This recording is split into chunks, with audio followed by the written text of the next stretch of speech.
दिखाकर ये राज मालूम करना कि बेटा है या बेटी, बच्चा है या बच्ची, अल्ट्रासाउंड के जरिए आज पता किए जाते हैं। लेकिन सदियों पहले से ऐसा रिवाज, ऐसा धंधा चला आ रहा है। अल्लाह फरमाता है मेरे अलावा कोई आलिमुल गैब नहीं है, नबी को भी ये पावर नहीं है। ओ मेरी प्यारी माँ बहनों, तुम्हारी नमाजें कहाँ चली जाएगी, तुम्हारी इबादतें कहाँ चली जाएगी, तुम्हारा रोजा बेकार हो जाएगा अगर तुम इन बिदातियों और खुराफातियों में डूबे रहे। तो कयामत के दिन तुम चीख पड़ोगे हसनात या रब्बिल आलमीन, या रब्बिल आलमीन। ऐ अल्लाह मेरी नमाज़ें कहाँ चली गई, मेरी तहज्जुदें कहाँ चली गई, इन सारे अमाल तुम्हारे बर्बाद हो जाएंगे। जवाब आएगा तुमने दुनिया के अंदर बिदाती किए थे, दुनिया के अंदर तुमने शिर्क को अपने अंदर जगह दिए थे, डायरेक्ट उसको नहीं कह सकते ये हराम है। वो आपके दिल में ना रुचे, आपके दिल में इकरार कर आपका दिल गवारा ना करे, वो अलग बात है, लेकिन आप उसको हराम नहीं कर सकते हैं।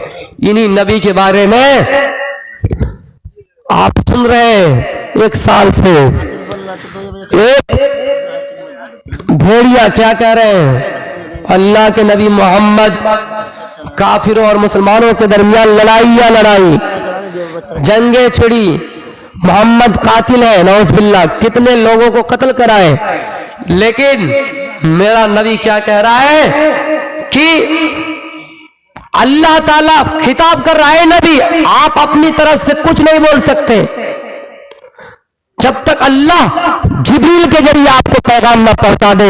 लेकिन ये भेड़िया अल्लाह के नबी को बदनाम किए और अल्लाह का शुक्र है कि वो हमारे घर से निकल गए। मैं उसका नाम नहीं ले रहा हूं, बड़े आप समझदार है, समझदार इशारा काफी है, समझदार को इशारा काफी है। और देखना इनका हाल कैसा होगा। एक कॉमेडी आपने भी देखा होगा, एक आदमी बकरी खरीद कर लेकर आए, एक आदमी बकरी खरीद कर लेके आए, रास्ते में चोरों ने, डकैतों ने, लुटेरों ने उनको कहा है बकरी खरीद कर ला रहे हो या कुत्ते खरीद कर ला रहे हो। उनकी शक्ल बकरी और कुत्ते की एक जैसे, लेकिन ये डर गए, चोर की जमात देखकर डर गए। हाँ हकीकत में यार हम कुत्ता खरीद कर लेके आएंगे। उन्होंने जल्दी से बकरी को छोड़ा, जैसे छोड़ा इन लुटेरों ने उस बकरी को लूट लिया। तो मेरे भाइयों देखना कयामत के दिन इनका हश्र नसर ऐसे होंगे जब ये मुसलमान के पास जाएगा और कहेगा कि हम बकरी थे। मुसलमान कहे नहीं नहीं हम तो तुम्हें दे दिए, हम तो दान कर दिए, चोरों को दे दिए, डकैतों को दे दिए, इशारा समझिए, हम तो लुटेरे को दे दिए। फिर वो कहेगा नहीं नहीं हम तो किसी का छीना हुआ लिए, नहीं तुम्हारा ये, तुम्हारी ये बकरी है तुम इसको ले लो, हमारी ये नहीं है। इनको ना बकरी वाले लेंगे और ना कुत्ते वाले लेंगे। और ये वाकया और ये हदीस अल्लाह के नबी सल्लल्लाहु अलैहि वसल्लम हजरत इब्राहीम अलैहिस्सलाम के मुतालिक फरमाते हैं। कयामत के दिन जब इब्राहीम अपने बाप आदर से मुलाकात करेंगे, कयामत के दिन उनकी मुलाकात अपने बाप से होगी और अपने बाप से कहेगा ऐ मेरे बाप क्या मैंने तुम्हें दुनिया में नहीं समझाया था कि मेरे ऊपर ईमान लेके आओ, मेरे ऊपर ईमान लेके आओ, मुझ पर यकीन करो, लेकिन तुमने मेरे ऊपर ईमान नहीं लाया। उनका बाप चीख कर कहेगा ऐ मेरे बेटे इब्राहीम आज मैं ईमान ले आता हूं, आज मैं तुम्हारा मुखालिफत नहीं करूंगा। इब्राहीम अल्लाह से दुआ करेंगे ऐ अल्लाह तूने वादा किया था कि कयामत के दिन नबी की एक बात सुनी जाएगी, आज मैं अपने बाप के लिए शिफात कर रहा हूं, आज मेरे बाप को जन्नत के अंदर एंट्री करा दे, दाखिल कर दे। अल्लाह कहेगा ऐ इब्राहीम मैंने काफिरों के ऊपर जन्नत हराम कर दी है। इब्राहीम के बाप को एक बिज्जू की शक्ल में लाया जाएगा और इब्राहीम से कहेगा ऐ इब्राहीम अपने पैर के नीचे देखो, नजर आएगा एक बिज्जू है, हिंदी लफ्ज है, मुजक्कर लफ्ज है, डिक्शनरी में देखिए बिज्जू की शक्ल में उनको नजर आएंगे, फरिश्ते पकड़कर जहन्नम के अंदर दाखिल कर देंगे, क्योंकि ये अपने बाप को नहीं पहचान सके, इसलिए इनका करतूत सही नहीं थे। देखना कयामत के दिन ना वो इधर के रहेंगे ना उधर के। मेरी माओ बहनों गौर से सुनिए, मैं तुम्हारी ही मिसाल दे रहा था कि अल्लाह के नबी की बीवियों के अंदर भी ये हसद पैदा हो गए, ये जलन पैदा हो गई। आजकल मामूली बात नहीं, जिसकी 2 बीवियां हो, जिसकी 3 बीवियां, आप उनसे पूछिए कैसे उनकी जिंदगी गुजरती है, आप उनसे ही पूछिए, मामूली बात नहीं है। तो जाहिर सी बात है औरतों के अंदर ये हसद जरूर पैदा होंगे। लेकिन मेरी माओ बहनों मैं आपसे ये कह रहा हूं अल्लाह के वास्ते नबी की हदीस पर अमल करो। और ये जो मैंने ये हदीस एक बात बताई कि निसाउन कासियातुन आरियातुन मुमिलातुन माइला, کہ تم اپنے کپڑوں کو لباس اسلامی لباس کے کپڑے کی طرح کپڑے پہنا کرو اور اپنے جسم کا چڑھاؤ اتار کوئی دیکھ نہ سکے اور دوسروں کو اپنی طرف مائل کرنے کی کوشش مت کرو اور خود بھی دوسروں کی طرف مائل مت ہو جانا، کیونکہ جنت تو چھوڑیے جنت کی خوشبو بھی بالکل نہیں پاؤ گے۔ ہاں اسلام میں تمہارا انٹری ہوا ہے، اسلام کے اندر تم پیدا ہوئے ہو، اسلام تو چیخ چیخ کر کہتا ہے عورتوں کو فرش سے ذلت سے اٹھا کر تخت عزت پر بٹھا دیے گئے ہیں۔ آج تمہاری کتنی عزت ہے؟ جب تک تم پردے میں ہو تمہاری عزت اور تمہاری عزت آبرو پر کوئی اچھال نہیں سکتا ہے۔ جب کوئی کیلا اپنے پردے میں رہتا ہے، جب کوئی کیلا اپنے چھلکے کے نیچے چھلکے کے اندر رہتا ہے، تب تک اس کے اوپر کوئی مدھو مکھیاں نہیں لگتا ہے۔ جب وہ اپنے چھلکے کے اندر رہتا ہے تو کوئی مدھو مکھیاں کوئی جیب جنتو کوئی بھی کنکڑیا کوئی بھی کچھ اس کو کھا نہیں سکتے ہیں۔ جب تک وہ چھلکے کے اندر رہتے تب تک وہ محفوظ رہتے ہیں، لیکن جیسے چھلکے کے اندر سے نکل گیا، جیسی چھلکے سے باہر ہو گئے، آپ دیکھ لیجئے ان کے ساتھ کتنے مکھیاں بیٹھتے ہیں، آپ ان کے ساتھ دیکھیے کتنے کیڑے مکوڑے لگتے ہیں۔ وہ میری پیاری ماں بہنوں، اسلام نے تمہاری عزت کی مثال ویسے ہی دی ہے کہ جب تک تم پردوں میں ہو تمہاری عزت پر کوئی حملہ نہیں کر سکتے ہیں، تمہاری عزت کے ساتھ کوئی اچھال نہیں سکتے ہیں۔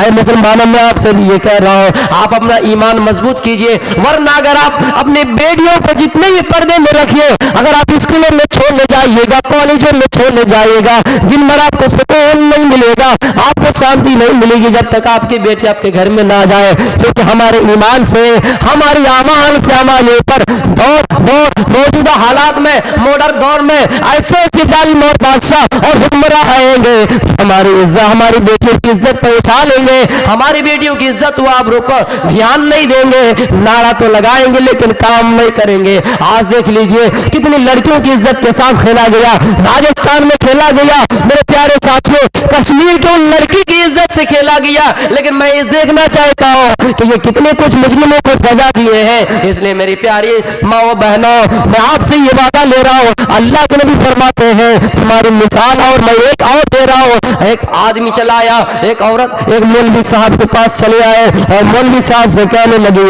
اے مولوی صاحب مجھے یہ بتائیے آج غیر مذہب کی لڑکیاں کتنی ترقی کر رہی ہے، برقعے میں رہ کر مسلمان کی عورتیں مسلمان کی لڑکیاں کیسے ترقی کر سکتی ہے؟ وہ مسلمان وہ مولوی بڑا ہوشیار اور کلیور چالاک تھا، اس نے چالاکی سے جواب دیا، اے میری ماں، اے میری بہنوں، اسلام نے تمہاری مثال ایسی دی ہے، اگر تم سونے اور لوہار کی دکان کی مثالت کو تو سنو، ایک لوہار جب اپنے لوہے کو سڑک پر رکھ دیتا ہے، خود آ کر پیشاب کرتا ہے، ہوائیں چلتی ہے، گندگیاں اس لوہے کے اوپر پڑتی ہے، بل یا پیشاب کر دیتے ہیں، ہوائیں چلتی ہے، پانی اس کے اوپر ٹپک رہے ہیں، اس لوہے کی کوئی حفاظت نہیں ہوتی، اس لیے کہ وہ لوہا باہر رکھا ہوتا ہے، اور ہاں ایک سونار کی دکان میں چلے جاؤ، سونار کی دکان میں جیولرز کی دکان میں چلے جاؤ، زیورات کی دکان میں چلے جاؤ، سونار اپنے سونے اور چاندی کو کس طرح صندوق میں، کس طرح تانبے میں، کس طرح تاک میں اس کو چھپا کر رکھتے ہیں۔ میرے پیاری ماں بہنوں، سونے کی عزت، سونے کی حفاظت، چاندی کی حفاظت آج کیسی ہے اور لوہے کی حفاظت کیسی ہے؟ کتے بھی آ کر پیشاب کرتے ہیں۔ اگر حقیقت میں اگر آپ کھلے میں رہیں گے تو ایسے ہی تمہاری عزت و آبرو پر اچھالے جائیں گے۔ میرے پیارے ساتھیوں، ہوشیاری اختیار کیجئے، اپنے بیوی کو بھی اسلام کا درس دیجئے، اپنے بیویوں کو بھی موبائل وغیرہ نہ دے کر قرآن و حدیث کا پاٹ پڑھائیے۔ اسلام نے تو یہی کہہ کر پابندی لگا دی ہے، اے مسلمانوں سنو، اسلام تمہارے لیے کتنا راستہ نکالا ہے۔ اگر آپ کے پاس مہر دینے کے لیے، اگر آپ چاہتے خواہشت میں شادی کریں لیکن آپ کے پاس پیسہ نہیں ہے مہر دینے کے لیے، آپ کے پاس دولت نہیں ہے، آپ کے پاس سونا چاندی نہیں ہے، آخری راستہ بتایا ہے قرآن کی آیتیں پڑھا کر، قرآن کی آیتیں گزر یہی تم اس کو مہر میں متعین کر دو اور اس کو اپنے نکاح میں لے لو۔ اس کا مطلب یہ حدیث ہمیں کیا سکھا رہی ہے؟ اس کا مطلب یہ ہے جب میاں بیوی آپس میں سوئے اور آپس میں رہنا و رہن سہن شروع کر دے، میاں اور بیوی، اگر میاں پڑھا لکھا ہے، قرآن پڑھنا جانتا ہے है, उसको इस्लाम के बारे में नॉलेज है, इस्लामी तारीखात मालूम है, उसको ये चाहिए कि वो अपनी बीवी को कुरान का पैगाम सुनाए, उसको चाहिए कि इस्लामी तालीमात पर रोशनी डाले। अगर औरत पढ़ी लिखी तो अपने शौहरों को ऐसी बात कहे, और मेरी प्यारी माँ बहनों, एक वाक़या कहकर मैं आपके सामने रुखसत लूंगा। एक वाक़या, सिर्फ एक वाक़या, उस होशियार औरत की तरह बन जाओ। किस होशियार औरत की तरह? एक ऐसा गांव था, मोहल्ला था, जहां पर लोग पैसों में बिक रहे थे, पैसों में। एक ऐसा बड़ा बाबा था, हकीम थे, लोग उनके पास आया करते थे और औरतें भी आया करती थी।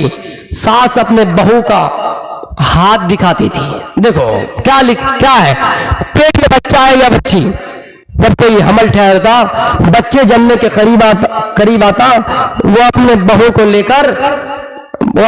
को लेकर उस बाबा के पास जाते और बाबा से कहते, देखो मेरे बहू के पेट में बच्चा है, बच्ची वालिद गैब है। कितनी जहनियत खराब हो चुकी है औरतों की, पेट में बच्चा ही या बच्ची, इस चीज का पता करने के लिए बाबा के पास जाते थे। इतना पैसा लुटा रहे थे, लेकिन उसी इलाके में एक पढ़ी लिखी औरत थी, होशियार औरत थी, चालाक औरत थी, दीनदार औरत थी। उसने उस बाबा का एक दिन इम्तिहान लिया। कहा, बाबा साहब आप तो इतने रुपये कमा रहे हैं, बैठे बैठे एक दिन चलिए हमारे घर, वहाँ 2-4 औरतें हैं, एक ही साथ आपका ज्यादा रुपया हो जाएगा। ये बहाने से उसको अपने घर बुलाए। इस मिसाल को सुनिएगा, इस बहाने से उस बाबा को अपने घर बुलाए, और जैसे अपने बाबा को घर बुलाए, उसने खाना का पहले इंतजाम किया, जुगाड़ की व्यवस्था किया, खाना मुहैया किया। तो गोश्त और शोरबा नीचे रख दिए, और ऊपर में चावल रख दिए, और रखकर उसके सामने पेश कर दिया। अब ये बाबा बैठे हुए, हाथ धोकर बैठे हो, सब्जी का इंतजार कर रहे हैं, गोश्त का इंतजार कर रहा है, ये ला नहीं रही है। बैठे, ये भी बैठे, मुंह देख रहा, ये देख रहा, वो देख रही है, ये औरत भी उसकी तरफ भाग कर देख रही, वो भी देख रहा। क्या बात है यार, सब्जी नहीं है, गोश्त नहीं है, गोश्त का शोरबा नहीं। अरे कमबख्त बाबा, दुनिया को लूट लिए और आज तुम्हें दिखाई नहीं दे रहा, आज तुम्हें इस चीज का पता नहीं हो रहा है कि चावल के नीचे गोश्त और शोरबा रखो। या अल्लाह, पता तो है, लेकिन एक बात है, ये मेरा धंधा है, किसी को मत बोलिएगा। वो ये कहकर खाना खाना शुरू कर देती है। तो मेरी बहनों सुनिए, उस औरत ने क्या किया। जब ऐसा हुआ तो वो बेचारा बहुत शर्म में आ गए, और एक मर्तबा और ये एक वाकया उनके सामने पेश आया। दूर दराज से लड़के उनके पास जाते थे, बाबा लोग उनके पास जाते थे, बाबाओं के पास जाते थे, क्या पता करने के लिए। हमारे नौजवान में भी ये कुछ जहालती बात है, क्या पता करने के लिए। अच्छा एक बात बताइए बाबा साहब, मेरी शादी किस गांव में होगी? ये कौन सा गांव है? सोनापुर वाले बड़े खराब है, मेरी किस्मत ऐसी ना हो कि खराब हो जाए, सोनापुर में कम से कम मेरी शादी ना हो, बड़े खराब है। चेक कीजिए बाबा साहब, हमें बताइए, दिल को तसल्ली आ जाएगा, करार आ जाएगा, सुकून आ जाएगा, कम से कम सोनापुर में शादी ना हो। अच्छा सोनापुर में शादी नहीं चाहते हो? अच्छा चेक कर लेते, बैठो 3 ऑप्शन है, एक जगह में 50 रुपये का, एक जगह 500 रुपये, एक जगह 1000 रुपये का। कोई बट्टा लगा दो, हम चेक कर लेते। 50 रुपया जैसे डालता है, वो बाबा एक पत्थर उठाता है, उसको प्लास्टिक वगैरह से बांध देता है, प्लास्टिक में रखकर पैरासूट से बांध देता है। हकीकत में बता रहा हूँ, ये वाकया मैंने अपनी आंखों से अपनी किताबों में पढ़ा है। अब ये मुझे मालूम ही अफसाना है, लेकिन मिसाल के लिए ये वाकया बिल्कुल फिट बैठता है। जहालत खत्म करने के लिए पैरासूट में वो पत्थर को प्लास्टिक से बांध देता है, और ऐसे मंत्र को मंत्र इधर उधर करते फेंक दिया। कहाँ फेंका? सोनापुर किला, ताकि सोनापुर में ना जाए। लेकिन इत्तेफाक से ऐसा हुआ, पहली बार वो पत्थर सोनापुर में ही गिरा, पहली बार। अच्छा बाबा साहब सोनापुर ही में चला गया, कोई और रास्ता है? बाबा साहब कह रहा है ये दरवाजा है, यहाँ हर तरह का दरवाजा खुला हुआ है, परेशान होने की क्या जरूरत, और देखो बट्टा लगाओ, ऊपर अगर कोई बट्टा है तो देखो। हाँ एक बट्टा और है 500 रुपया वाला, उसमें डालो, 500 रुपये चला जाएगा। अरे तुम्हारी शादी सोनापुर में कम से कम नहीं होगी, इसके लिए 500 रुपये जाए तो क्या हो गया।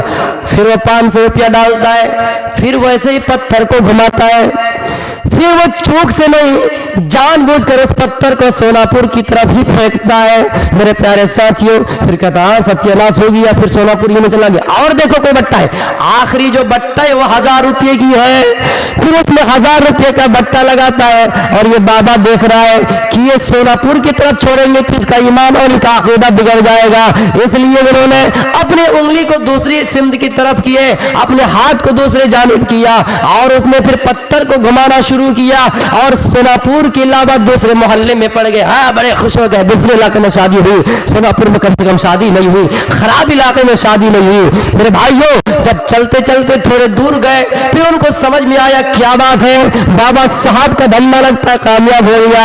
जब हमने 50 रुपए का बट्टा दिया, बाबा साहब ने पत्थर सोनापुर की ही तरफ फेंका, फिर जब हमने 500 रुपये का बट्टा दिया, फिर सोनापुर ही की तरफ भेजा।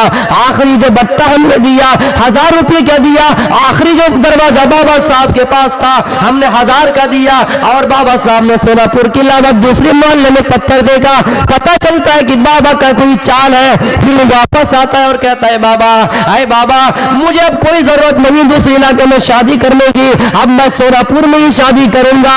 और सबसे खराब लोग और जो सबसे खराब इंसान है और सबसे ज्यादा जिसकी बेटी खूबसूरत नहीं बिल्कुल बदसूरत है और खराब है, बदचलन है, उसी को मैं निकाह करूंगा, उसी को मैं अपने शादी में और अपने निकाह में लाऊंगा, और उनको मैं अच्छी तरबियत दूंगा, और मैं अपने तरबियत में अगर कामयाब हो गए तो अल्लाह ताला मुझे भी कामयाब करेगा। आए बाबा मैं आज समझ गया तेरी चाल को, तेरे इन फरोट अकीदा को, तेरी इन बातिल अकीदा को, मुझे अब तक समझ में नहीं आ रहा था, लेकिन हकीकत मुझे इस चीज का मालूम हो गया कि आपने आखिरी रास्ता जो कमाई का जरिया आपने खुला खोल के रखा है वो 1000 रुपये का है, और आपने 1000 रुपये लेकर मेरा काम कर रहे हैं। मेरी प्यारी माँ बहनों, ऐसी औरतों की तरह होशियार बन जाओ, आए मेरे नौजवान भाइयों ऐसे अकल वाले बन जाओ, ऐसे शऊर वाले बन जाओ, और इस जहालत को खत्म करने की कोशिश करो। हमारी माँ बहनों के अंदर कितने बुरे अकीदे हैं, आज मैं उन पर खिताब नहीं करूंगा। हाथ